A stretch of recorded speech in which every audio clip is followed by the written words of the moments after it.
있습니다. 학습 격차의 원인 세 가지와 그에 대한 구체적인 해결 방안 세 가지에 대해서 말씀드리도록 하겠습니다.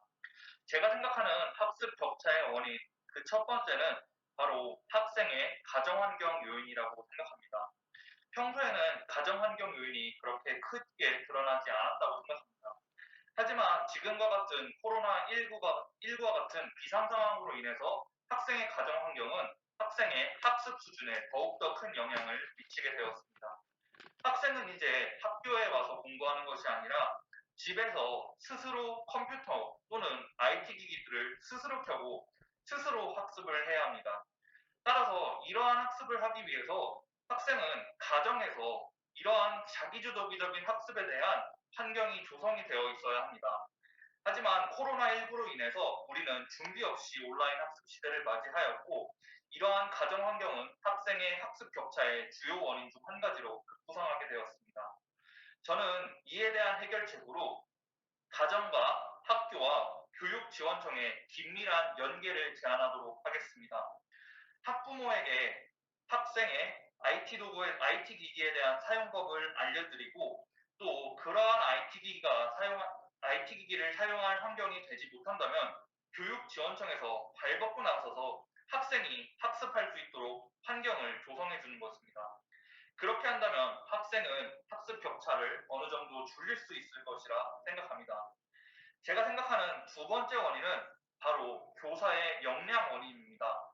교사의 역량 원인이라는 것은 이 속담과 비슷합니다. 결국 교육의 질은 교사의 질을 넘지 못한다는 속담이 있습니다. 이 말처럼 아무리 교육 내용이 좋아도, 교육 과정이 아무리 우수해도 가르치는 교사의 역량이 뒤떨어진다면 학생들은 학습 격차가 벌어지게 될 것이라 생각합니다.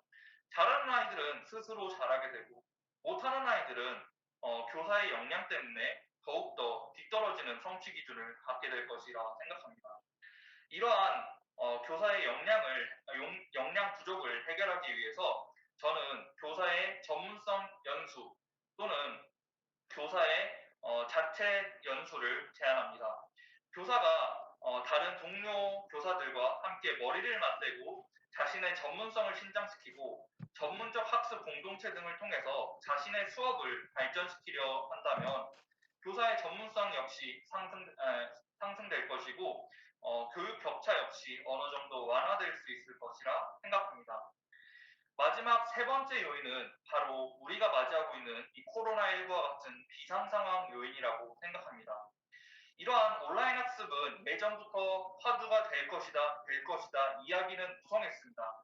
하지만 우리는 그에 대비하지 못했습니다. 코로나19와 같은 비상 상황이 급박하게 닥쳐온 바람에 우리는 온라인 학습에 대한 올바른 대처법과 사용법을 아직 익히지 못했다고 생각합니다.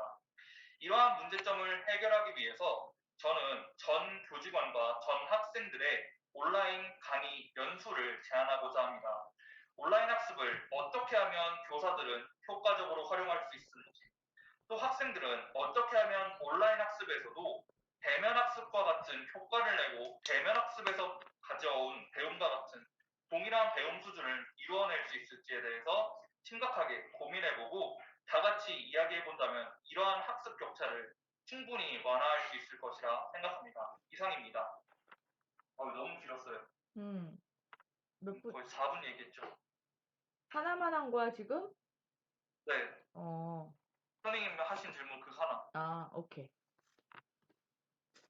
그러면 선생님, 관례 번호 1번, 즉답형 1번, 잠시 생각해 본 뒤 답변 드리겠습니다.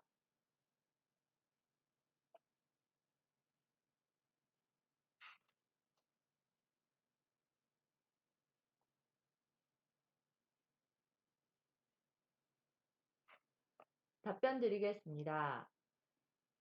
지금의 온오프라인 블렌디드 러닝 상황에서 학습 격차가 발생하는 원인은 세 가지로 말씀드릴 수 있을 것 같습니다. 첫 번째, 디지털 기기의 격차입니다.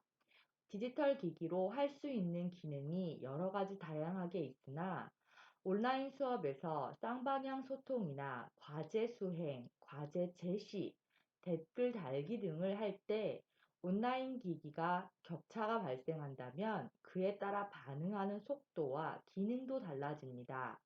예를 들어 쌍방향 소통 중에 핸드폰으로 답글을 올려야 하는 학생의 경우 컴퓨터 타자나 카메라로 사진을 올리는 학생에 비해서 현저히 속도가 떨어지고 피드백은 늦어질 수밖에 없습니다.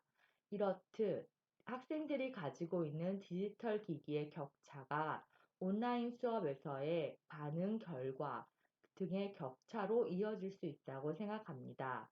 따라서 저는 경기도 교육청이 1가정 1기기 지원을 하고 있는 것에서 넘어서서 1학생 1기기 지원을 하고 에듀테크 등의 디지털 기기 역량에 대한 멘토링을 시행하기를 제안합니다.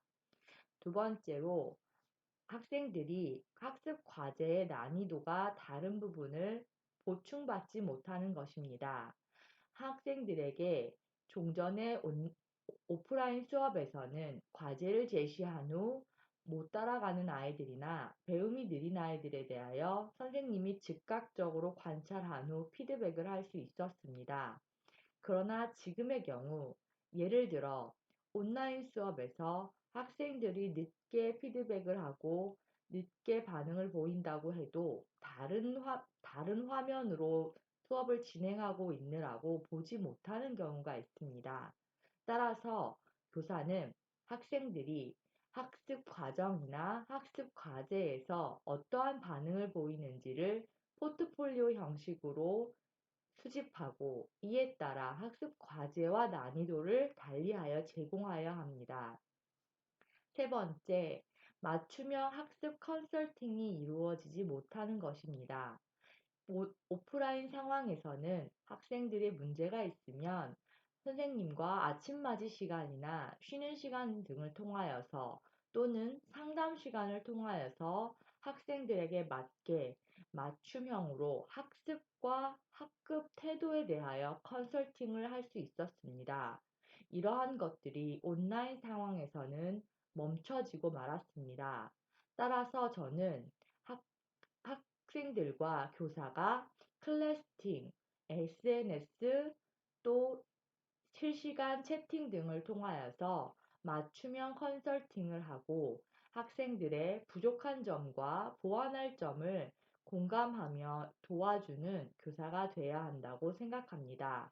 이러한 세 가지 대안, 즉 맞춤형 지원, 디지털 기기 격차 예방, 맞춤형 컨설팅을 통하여서 학습 격차를 줄일 수 있다고 생각합니다. 이상입니다.